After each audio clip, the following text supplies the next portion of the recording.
একটা কথা মনে রাখবেন, আপনার দুঃখে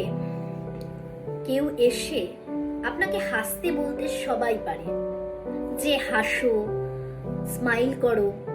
ছাড়ো না, মজা করো, এই সমস্ত বলার থেকে অনেক বেশি গুরুত্বপূর্ণ হয় সেই সমস্ত মানুষগুলো যারা ধৈর্য ধরে আপনার কথাটা শুনবে, যারা ধৈর্য ধরে আপনার চোখের জল কখন পড়া শেষ হবে তার অপেক্ষা করবে এবং ধৈর্য ধরে আপনার ভালো হওয়া মনের অপেক্ষা করবে। যে মনটা দুমড়ে মুচড়ে ভেঙে চুরে রয়েছে সেই মনটাকে হাসতে বললে সেই মনটা হাসতে পারে না, কিন্তু হাসতে বলাটা খুব সোজা, তাই না?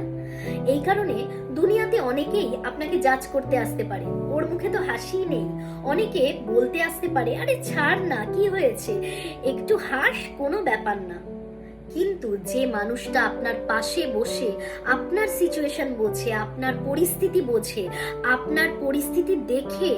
অপেক্ষা করে আপনাকে সাজেশনটা দেওয়ার সময়ের জন্য, অপেক্ষা করে সেই ভালো সময়টার জন্য যখন সে আপনাকে হাসতে বলতে পারে, অপেক্ষা করে আপনার পরিস্থিতি বদলানোর জন্য যখন সে আপনাকে ভালো কথাটা বললে আপনি বুঝবেন, সেই মানুষটা কিন্তু ততটাই বেশি গুরুত্বপূর্ণ। আপনি কোন পরিস্থিতিতে আছেন সেটা দেখে যারা পরিস্থিতিটাকে ইগনোর করে গিয়ে আপনাকে হাসতে বলে, আপনি মনে করছেন হয়তো আপাতভাবে বা অন্যেরা আপাতভাবে মনে করছে যে সেই মানুষটি খুব ভালো, কিন্তু সেই মানুষটি তার পরিস্থিতি বুঝলো না, তার পরিস্থিতি তার কাছ থেকে শুনলো না, শুধু হাসতে বলল যাতে সে গম্ভীর আবহাওয়ার মধ্যে নিজে না থাকতে পারে, তাকে নিজেকে না থাকতে হয়। কিন্তু যে মানুষটা আপনাকে হাসতে বলার জন্য সময়টার অপেক্ষা করে, যে মানুষটা আপনার পাশে বসে আপনার চোখের জল পড়ার কারণগুলো জানতে চায়, আপনার জীবনের আসল বন্ধু, আসল মানুষ, আসল সখা এবং আসল পথপ্রদর্শক।